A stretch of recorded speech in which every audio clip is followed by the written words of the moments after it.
Hello, you are most welcome to Technical Pathfinder, the Learning Center. In numerical series, we are going to solve one more numerical from electrical machines. Example 6.10 is a linked question.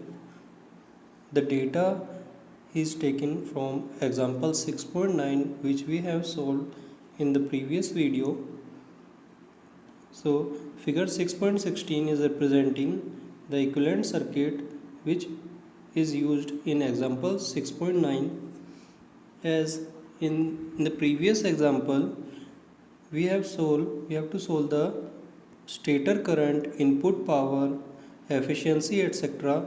So the approach is taken from the input side and we have find ZAB input impedance at the beginning and then solve the remaining problem asked.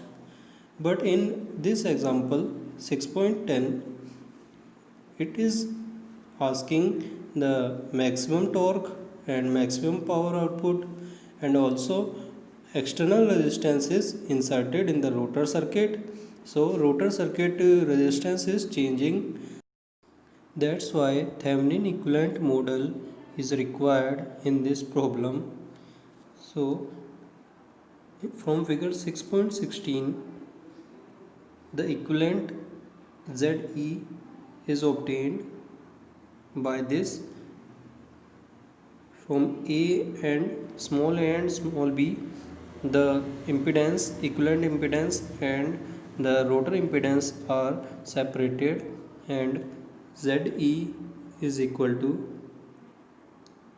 0.15 plus J 0.45. This is the stator impedance. It is in parallel with J 28.5. So parallel combination of stator and magnetizing circuit leads to equivalent impedance, and this is the rotor impedance. It is behaving as a Thevenin impedance. So ZE can be calculated. We can make the simplification easy by taking 0.15 neglected at the denominator side, because 0.15 is very much less than 28.95. Imaginary part is greater than the real part, so real part is neglected, then the simplification becomes easier. ZE will be equal to 0.1476 plus J 0.443 ohm. This is representing RE, it is the real part, and this is the imaginary part representing X equivalent. After finding RE and XE, this is the equivalent diagram we obtained. At the terminal A and B, it is representing the Thevenin equivalent circuit.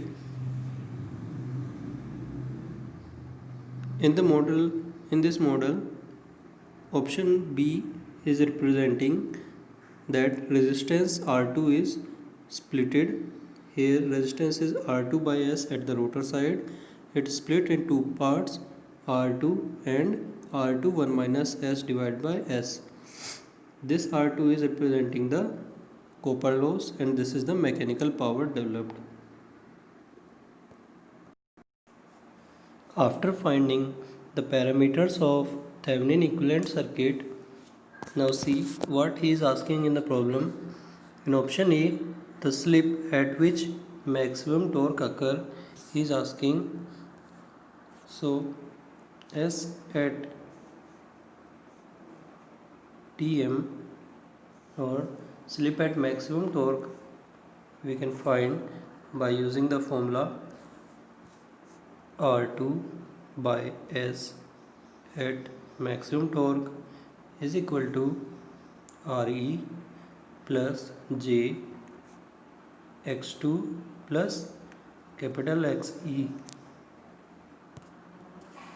As in this circuit, this is working as the Thevenin resistance, so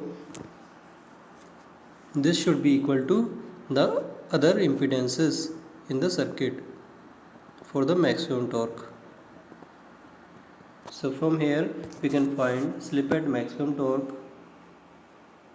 is equal to R2 divided by Re plus J X2 plus capital Xe. We put the values. So the value of slip at maximum torque is 0.1326 or 13.26%. Effective voltage of this circuit can be obtained by the previous diagram. Here the stator resistance is neglected, only stator reactance and magnetizing reactance are considered. So effective voltage VE is equal to 400 by root 3 multiplied by 28.5 divided by 28.5 and 0.45 is added 28.95. So the value will be comes out at 227.4 volt. Synchronous speed is same as in previous example.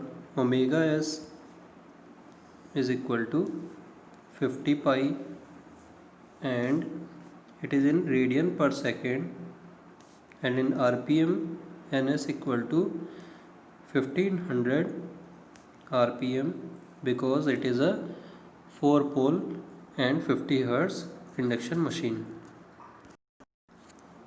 For maximum torque we can use this formula Tm equal to 3 by omega s multiplied by V effective voltage square divided by 2 into bracket on Re plus under root of equivalent resistance square plus sum of Xe and X2 whole square.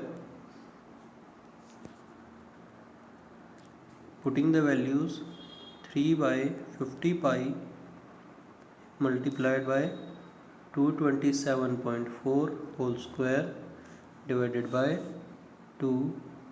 Re is 0.147 plus under root of 0.147 square plus Xe and X2 is 0.893 square. The value of maximum torque will be equal to 469.1 Newton meter. Torque we obtained, it is the internal torque or air gap torque. From here we can find air gap power Pg equal to Tem multiplied by omega s. It is 469.1 multiplied by 50 pi. And mechanical power developed Pm is equal to 1 minus s multiplied by Pg. It is equal to 1 minus slip is 0.1326 multiplied by Pg is 469.1 into 50 pi. So mechanical power developed comes here is equal to 63915.3 watt. After mechanical power developed, we have to subtract the losses. Fixed loss is 400 watt, which is given in example 6.9. So shaft power P shaft is equal to mechanical power developed minus fixed losses.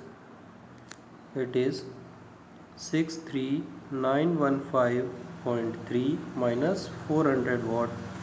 It is equal to 63515.3 watt. From this shaft power we can find the maximum shaft torque. maximum shaft torque will be equal to P shaft divided by omega s multiplied by 1 minus s. It is 63515.3 divided by omega s is 50 pi and slip is 0.1326. So maximum torque at shaft will be equal to 466.2. In option A, it is asking slip at maximum torque and corresponding power output. So slip at maximum torque is 0.1326. Shaft power at maximum torque is 63.5 kilowatt and maximum torque at this shaft power is 466.2 Newton meter. In option B, we have to find rotor current and the torque at the starting condition. So we all know that at a starting condition slip is equal to 1. So from the equivalent circuit, I2 at starting is equal to VE divided by under root of total resistance whole square plus total reactance whole square. By putting the values from the circuit given, we get the answer is 243.94 ampere. Similarly, starting torque will be equal to 3 by omega s into VE whole square multiplied by R2 by S, where slip is equal to 1. By putting these values, starting torque equal to 136.4 Newton meter. In option C, the external resistance is to be inserted in the rotor circuit to produce the maximum torque at starting. So, to get the maximum torque at starting, we have to find the value of external resistance inserted in the rotor circuit. So, for option C, we will use the formula R2 plus, this is the external resistance inserted, divided by slip is equal to 1 because the condition is starting, is equal to the equivalent resistance plus J x2 plus equivalent reactance. Putting the values, we will get the R2 plus R equal to 0.1476 plus J 0.893. Simplify it, is equal to under root of 0.1476 whole square plus 0.893 is equal to 0.9051 ohm. R2 value is 0.12, so capital R is 0.9051 minus 0.12. It is equal to 0.7851 ohm. But this is the resistance which is referred to stator side.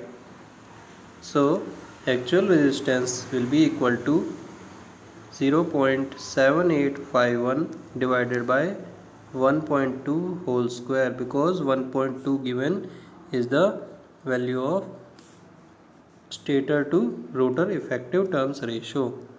So the answer is equal to actual resistance inserted in the circuit is 0.5452 ohms. In this problem, second last option is asking the internal power developed for a slip of 4%. So internal power developed can be determined by using the formula Pm equal to 3 into effective voltage whole square divided by total resistance square plus total reactance square. This is multiplied by R2 by S, and 1 minus S is multiplied to convert from air gap power to mechanical power developed, because rotor losses are subtracted from this. Putting the values, we get the 41.736 kilowatt internal power developed in the rotor during this condition. From here we can cross-check our data that for slip of 13% shaft power is 63 kilowatt and for slip of 4% it is of 41 kilowatt. So there is a difference between these two powers. As the slip is reducing, power is also reducing, and torque at starting is very much less than maximum torque. It is 446 at maximum and at starting it is 136.4 Newton meter. In the last part, it is asking the maximum internal power developed and the corresponding slip. So for part E, slip at maximum power developed can be determined by the formula R2 by R2 plus under root of resistance total square plus total reactance square. The slip will come out 11.4%. as we can see that it is again reduced. So the maximum power is equal to 3 into voltage square divided by 2 multiplied by the total resistance Re plus R2 plus under root of Re plus R2 whole square plus X2 plus Xe whole square. Put these values from the circuit given above and we get the power at maximum is 64.64 kilowatt. Now we can compare the results obtained from the numerical. At slip of 4%, the power obtained is 41.73 kilowatt. Meanwhile, at 13.26% slip at the maximum torque condition, we get the power 63.5 kilowatt, and at maximum power condition, the slip is 11.4% and the power obtained is 64.64 kilowatt. As we can see, this is the maximum power we obtained. That's all in this session. We will take some more problems in next videos, and if anyone have some doubts, then ask in comment section. I will try to rectify it. Thanks for watching. Stay connected and keep practicing.